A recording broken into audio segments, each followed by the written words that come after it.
So now we've basically completed that section. We now need to do that small section and then join them together on a 2-degree angle.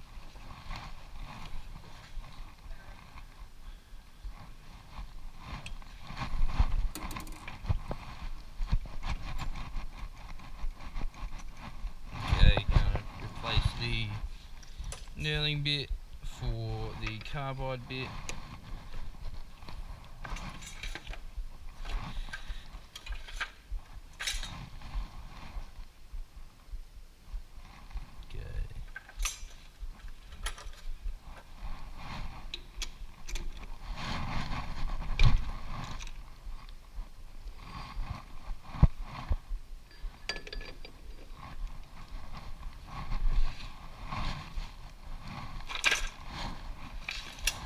To the end first, it's only 20 millimeters down to 14 millimeters in diameter.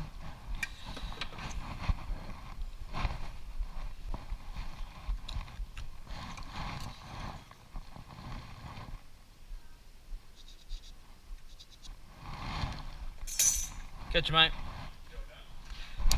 Nah, just some bits of it I mute out anyway. There, guys.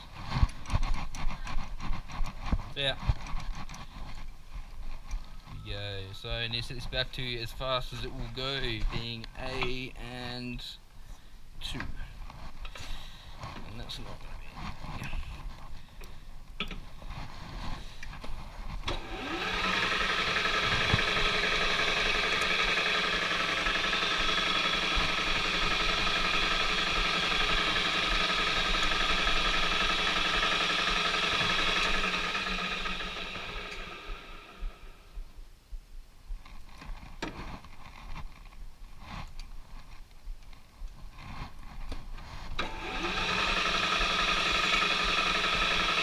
Okay, now I can't miss that line, can I? It's nice and bright, I can see it.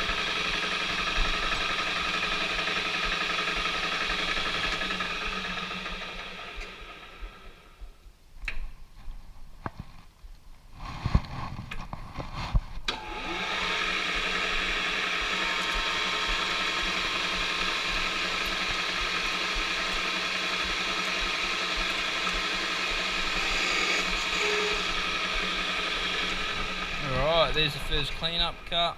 I'm going to measure that with the vernier calipers.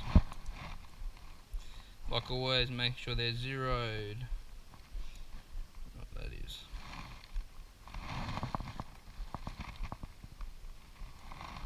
Okay, we're now 32 again after that cleanup cut. Just going to close and make them go to 0 again. We'll measure one more time. We'll measure twice. Cut once, so we're still at 32. We're taking that down to 14, so we're going to do a few 3mm cuts and then hopefully a couple of final cleanup cuts. So just touching it there. And bring it to 0.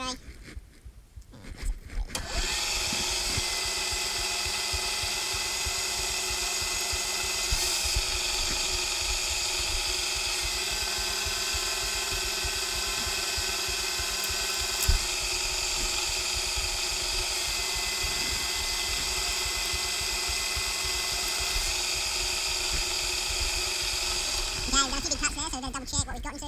Again, make sure we zero our verniers, measuring. So we're down to 20. Then quickly close them, double check they go to 0. Move it one more time. You see, so we made a mistake there, I don't know what's happened. These verniers seem to be playing up quite badly, but we're 20 twice there, so I'm pretty happy with that. So now what we're going to do, we're going to take off another 6 millimeters. So if I bring this up and touch it, take it down, zero this again, we're going to take off 3mm cut.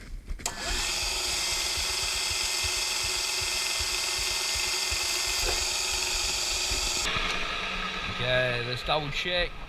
Make sure we double check everything, because this isn't getting too close. That doesn't look right.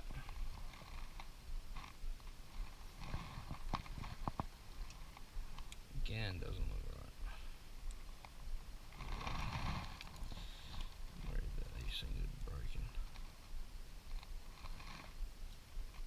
Goes down to 2.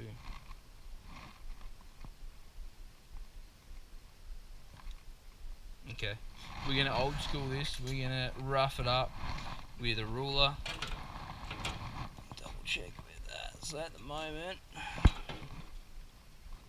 we are at more like 17 to so we know we can take off another 3 mils just like we did then.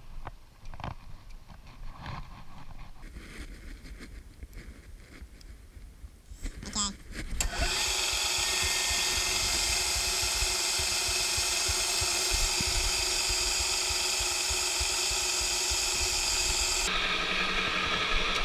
Okay, and I'm very happy with that.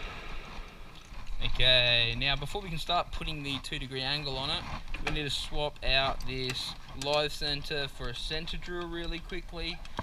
Drill a hole there so it's supported from both ends, and then we're going to do the angle. And then after we've done that, that'll probably be it for video number 2, and then we'll work on video number 3, which will be putting the thread onto the hammer and then making the hammerhead. We might do those all in one, like putting the thread and then doing the hammerhead, because they're both quite quick processes.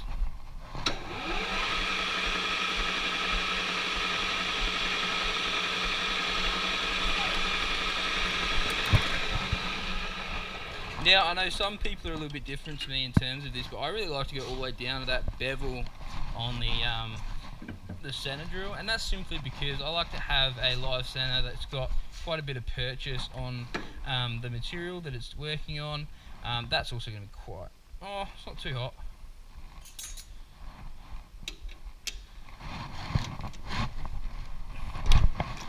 Okay. Now the reason I was checking was because I don't want to, I'm going to have to take it all the way out. I don't want to affect my nail here, so what we're going to be doing is getting a metal sheath to put around this. Luckily enough, we've got quite a bit of scrap metal around the place. Case in point, here's a bit of galv.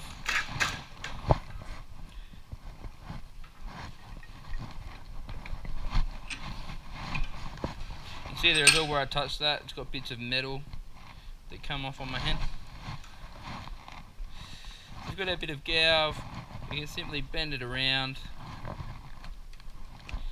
there like so, and that's going to make a nice little sheath. I use a pair of my aviation shears, cut off the excess.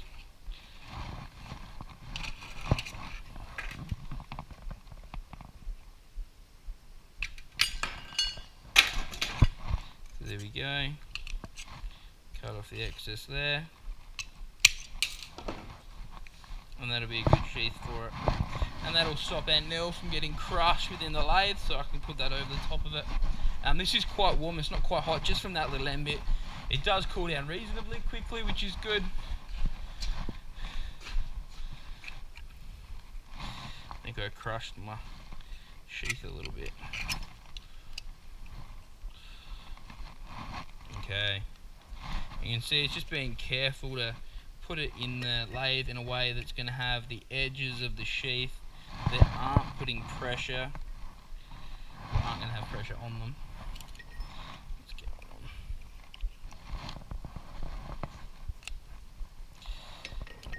That fits in there nicely. Like that, we're going to have all of the different teeth.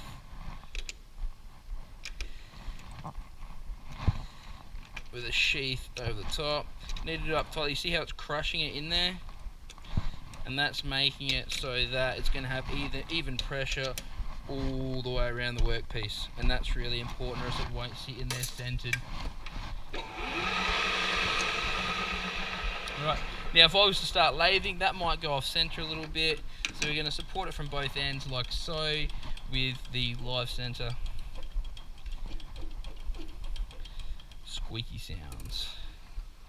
Just like that. Lock it out.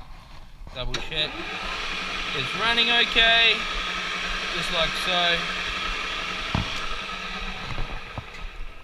Now last thing we have to do, using this open-ended spanner, we're going to move this onto 2 degrees, which is quite a soft angle. If I'm honest, there's 2 nuts, one at the back, which you're not going to be able to see very well with my GoPro on. Now I'll go around the side, which is very difficult to get a good shot of. But hey, we got it. Hopefully.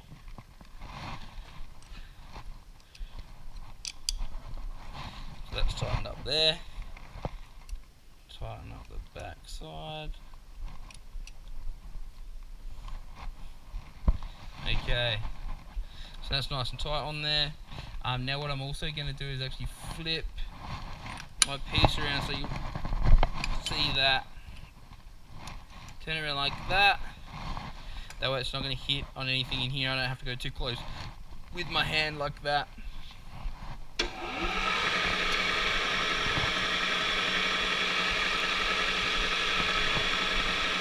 Making sure that your top slide is all the way back.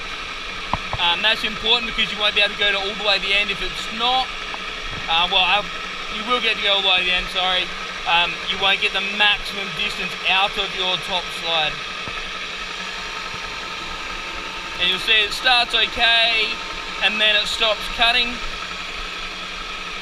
And that's simply because we're on our angle and we can see that it's working down like we want it to.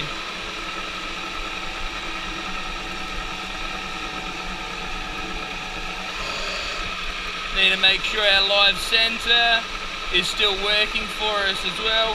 See how I did quite a big cut there and it actually moved the piece down a little bit, so I need to be conscious not to do that again, or else it might affect my knurl down the end.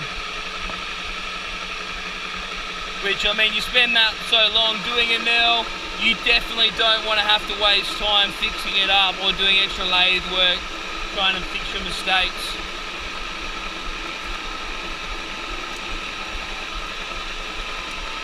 You can see that I'm going quite fast here with the lathe. I'm also going quite fast with my movement across my workpiece, and that's simply because I'm using a carbide bit that's cutting it as fast as this lathe will go. So it allows me to do that and still have quite a nice finish. But if I'm doing quite a big cut, you see how I've slowed down drastically. So it's whether you want to do multiple quick small cuts or larger, slower, big cuts.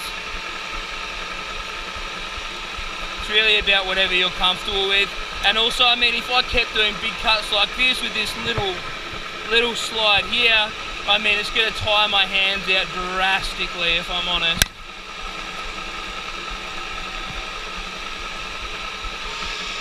And there we go. So you can see the total length that I'm actually able to do is only to there. So that's why it's important to get the most distance out of your top slide as possible.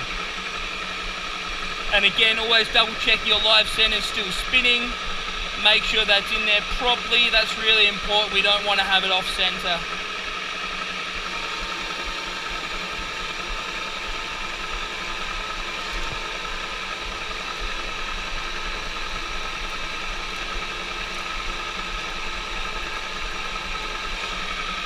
See, my live center starting to come out. I have to ease it in again. And again, that's pushing it back in there, so I need to make sure I check how fast I'm going when I'm doing these medium or large size cuts.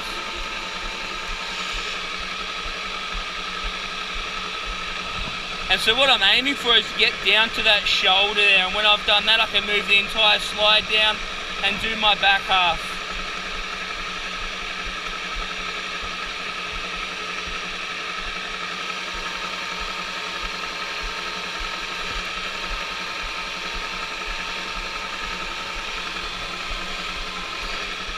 You see here as well, my hand's very close. So they're hitting the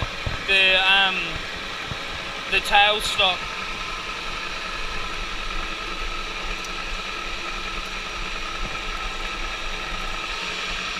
And my hand's getting very sore, mostly because of the lack of leverage I have.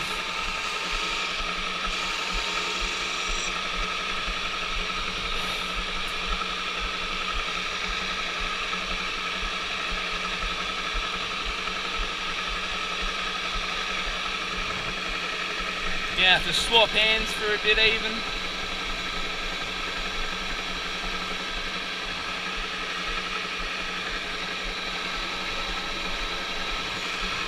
That's too uncomfortable.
Now, but before I do my final cut, you can kind of see how rough that is. So even with a carbide bit, I know this one's getting a little bit blunt, but just because of this steel that we're trying to use up here at Ranello East College, it's quite really it's not the best material to lathe, and that's simply because it does tear, and that's how you get those bumps within it. So let's finish this off.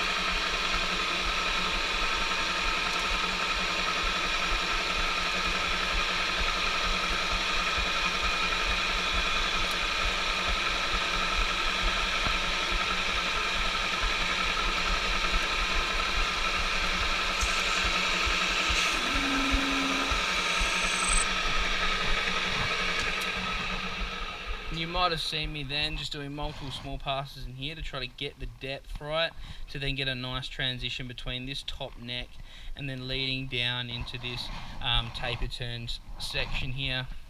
So now I've actually got this fully extended as far as we'll go that way, so I can actually just turn the main carriage wheel down until I get past where I want to go, and then I can wind this back. And now it's going to be what takes the most skill in this section is getting the transition right from this section to this section, so there's not a fat line tearing it apart.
Okay, so there we are. We've finished off the Top bit that we need a thread to put the head on. We finished up the taper turning of that section. Just something I think I forgot to mention, but I would have mentioned when I did the tutorial video for the center punch, was just making sure when you're taper turning, only using this section, you get that to set it up. So you're using the entire carriage wheel to set it up. Then you're only using these two to actually get your diameter and your length, okay? If you do that, it's going to cut perfectly straight, or I should say horizontally that way, and you don't want that, especially if you're doing a taper turn. It'll cut straight into it and ruin it, so that's really important to remember. So now we're going to move on to the next video, which will be doing the thread on here, as well as then making the hammerhead.